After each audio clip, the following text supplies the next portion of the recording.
Dude, if you don't know what Medieval is, I can't help you. Actually, that's not true. Here's a video.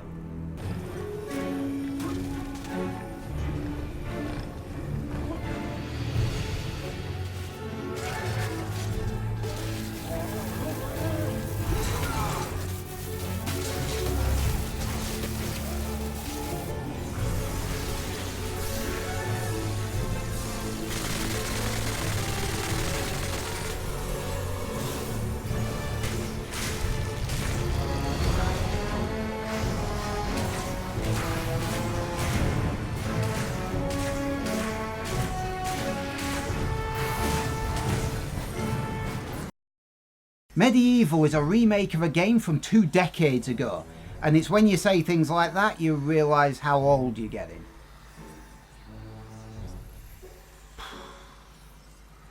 The game opens with the history of Gallowmere, recounting the tale of how Saddam Fortescue almost single-handedly and heroically defeated the invading demon and undead armies of the sorcerer Zarok, before finally succumbing to his own mortal wounds. Fortescue went down in history that day as the hero of Gallowmere. Then the game immediately contradicts itself. Fortescue was indeed a knight, but it was more an honorary position. He was basically the court jester. So when Zarok's forces came over the nearest hill, Fortescue was pushed to the front of the king's army, and he was hit in the eye by the very first arrow that was fired. And the game never lets you forget it. You're the pretender, the screw-up, the underdog, the would-be hero. Which, if you think about it for a moment, doesn't really make much sense. Zarok's zombie magic accidentally revives Fortescue, oops, who immediately gets berated by a gargoyle, picks up his sword and throwing knives, and heads into the graveyard to kill some corpses. Or whatever it is you do with corpses. And yes, we know, Fortescue exits his tomb, but instead of emerging from his tomb, enters the graveyard level from the graveyard entrance 100 yards further back. We know, you're 20 years too late to point that out.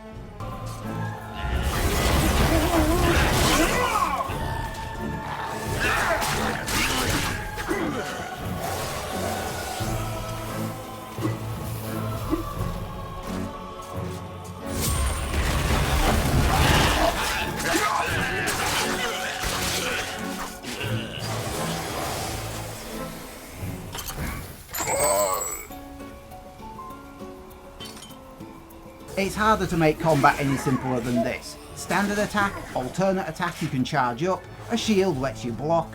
But if you remember this game fondly like I do, everything will immediately look, sound and feel familiar. Ah! Except for that bit.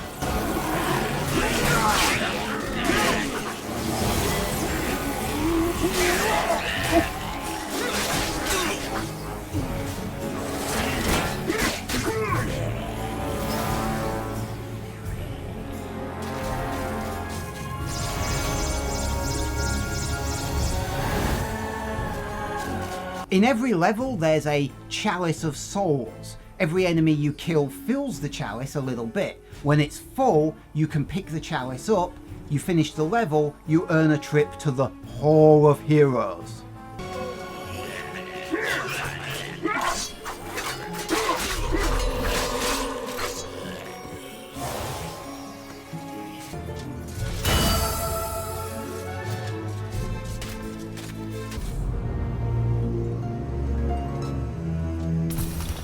Welcome to the Hall of Heroes, where the bravest warriors from history spend eternity, feasting, singing, and arm wrestling.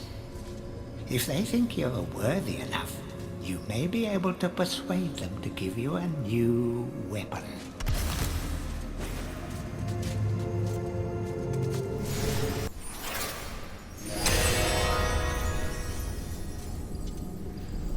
And the only substantial thing that I could find that was really wrong with the original game is right here, in Cemetery Hill. See, when I played the original, I started by turning right. I discovered a boulder in the side of the hill. Aha, I thought, I must remember to come back to that. I found a club on the left side of the level and completely forgot about the boulder. I got all the way to the gallows gauntlet and discovered I couldn't get past the fire barrier. And it all started here.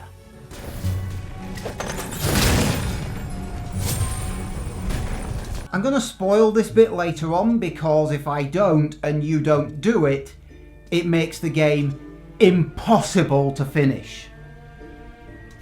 Like seriously, impossible.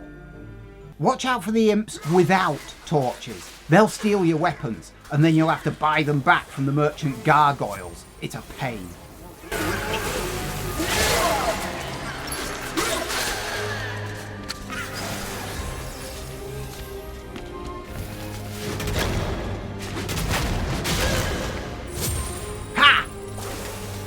The stained glass demon boss is such a carbon copy of the original, you can beat him before his third phase attack, just like in the original.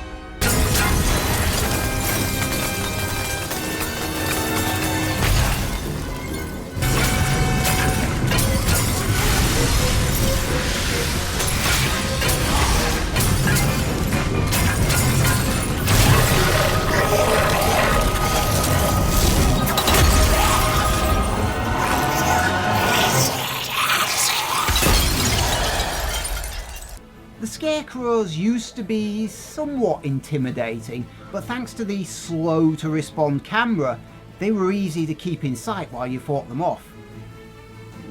Things have changed a bit. This time round it's a completely different story. The camera reacts better, meaning it chases you better, meaning you can't keep the Scarecrow in view like you used to.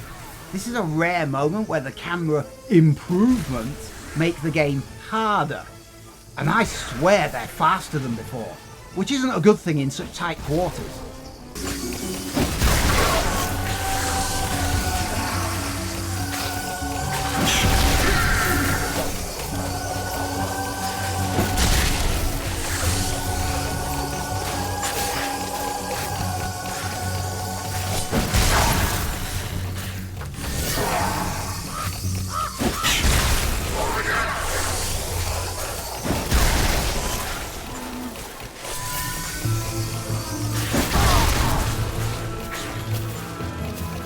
Some of the bosses have had their combat patterns tweaked. I literally have no idea why they bothered to do that.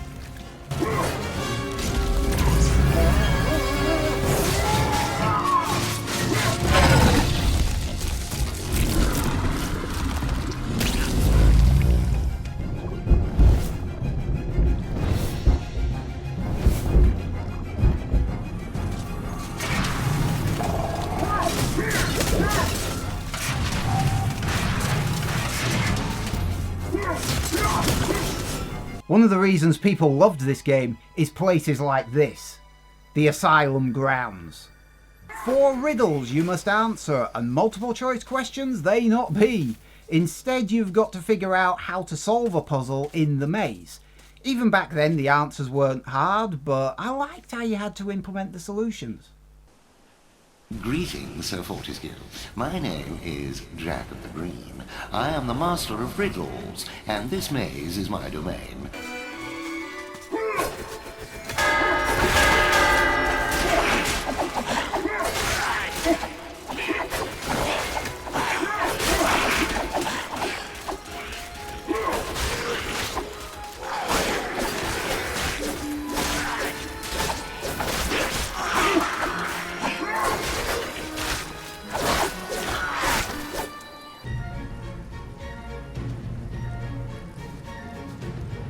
The pools of the ancient dead.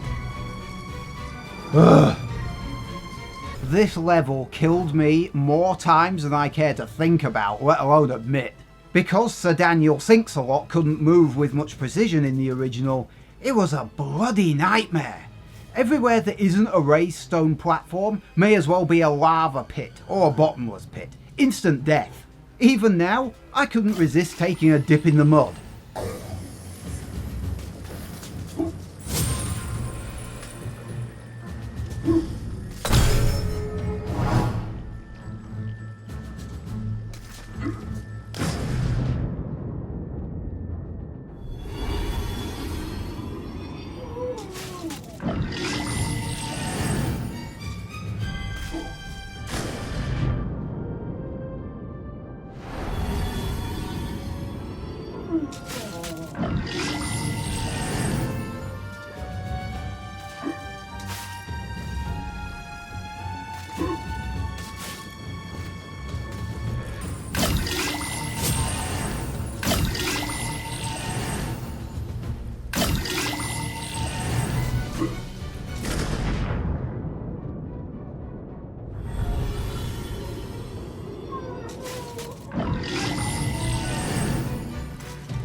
And this is the Gallows Gauntlet. This is the part where you may get stuck. To finish this level, you need to stand on a switch to get the star room to open the exit. Okay, but the switch is behind this, the fire barrier. You see, the only way to get through the fire barrier is if you're wearing the dragon armor, and the only place you can get the dragon armor is from the dragon boss in the Crystal Caves level. You can only fight the dragon boss if you summon him using the 2 dragon gems in the relief on the wall. The 2 dragon gems, however, are hidden. One of them is in the mayor's cell at the end of Inside the Asylum, and the other one is held by the Pumpkin Witch in the Pumpkin Serpent level. But she'll only give you that dragon gem if you've already beaten up the boss, and you've summoned her using the Witch Talisman, which can only be found in the cave underneath Cemetery Hill.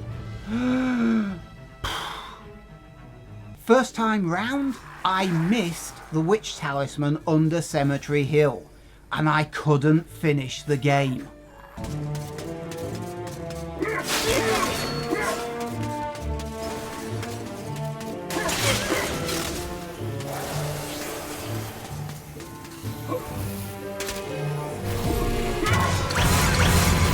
Oi! That imp just stole my sword!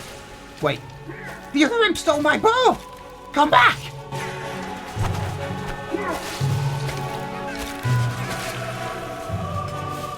No!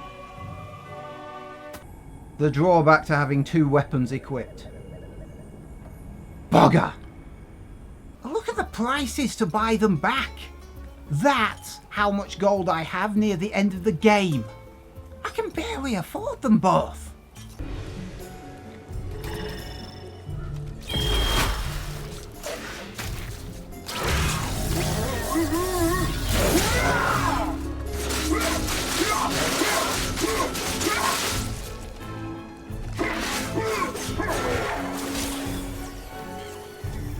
One thing fans will notice is the inclusion of the souls. You find him in the entrance hall of Zarok's castle. He says he wants to go back to the Sleeping Village level. Okay, go back to the map. It's at this point you notice the destinations now have a new icon. That's because levels now have a soul to be collected and taken to a different level.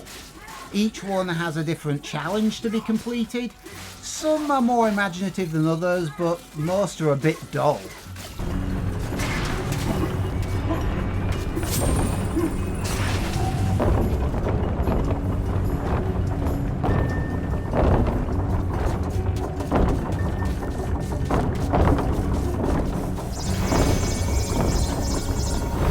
These were not in the original game.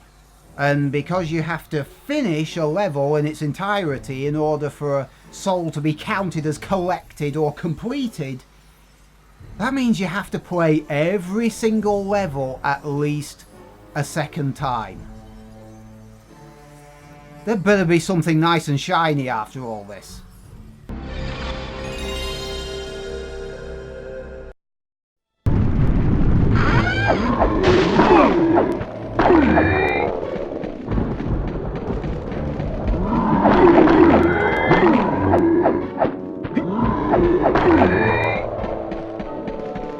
The original game. I already have the original game! And just for the sake of argument, even if you don't, who wants to play the game through again after having played through each level 2 or 3 times? I appreciate the thought, guys, really I do. But couldn't you have just included it on the disc? You know, instead of making us play through your remaster several times to get it. As an almost literal lifelong fan of this game, there are several classic sound effects missing here and there. The farmers don't go ooh-ah.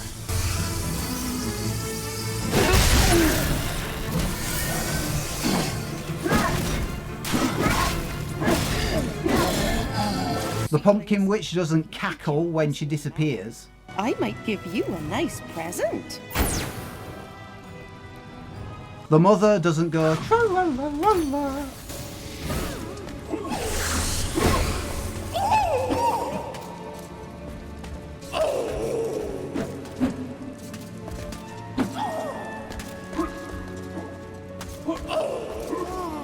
I started this video by saying that Saddam was a screw-up, but that never made any sense to me.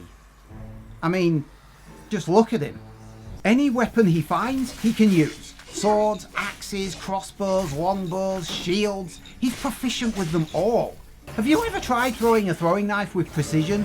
Neither have I, but I bet it's really hard. He's able to adapt to any enemy he encounters, finding their weaknesses with ease. He can find hidden items and solve riddles, made more remarkable by the fact that he hasn't got a brain anymore. Everyone accuses him of being a false hero, but it was the king that rewrote the history books. It was him who made Dam look like the saviour of Gallowmere. At that point, Saddam was already dead. How is that his fault? Instead of standing at the front of the army, he could have run off. But he didn't. He was out in front. Little wonder he got hit first. What I'm trying to say is Saddam wasn't a pretender. He was just unlucky. That's all. As far as I'm concerned, the remake of Medieval gets a 7 out of 10. I might have considered a teensy bit higher. I might have considered an 8 if it wasn't for all those bloody soul challenges at the end that make you replay the levels over and over again to unlock the classic game. If I hadn't had that bit, I may have gone a bit higher. But it's still a good game, even after all this time. It still holds up pretty well. And I think fans like myself will be fairly pleased with it. I dare say there'll be one or two little design choices here and there that may surprise you. I know it surprised me, but yeah, I like this remake. It's one of the good ones. Right, that's it. What did you think of my video? Leave a like or dislike down below. What did you think of the game? How does it compare to the original? Do you think those original sound effects should be patched back in? Leave a comment down below. And if you feel like it, you can always subscribe or share. See you next time.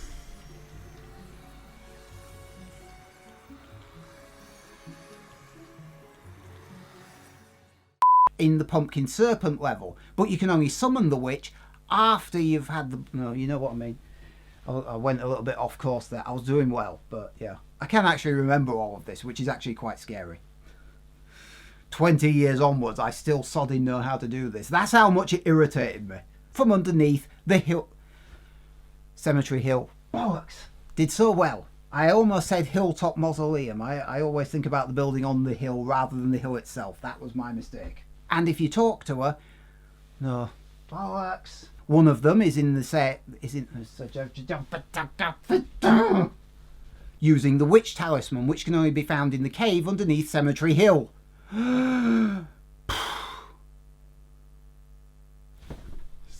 Finally.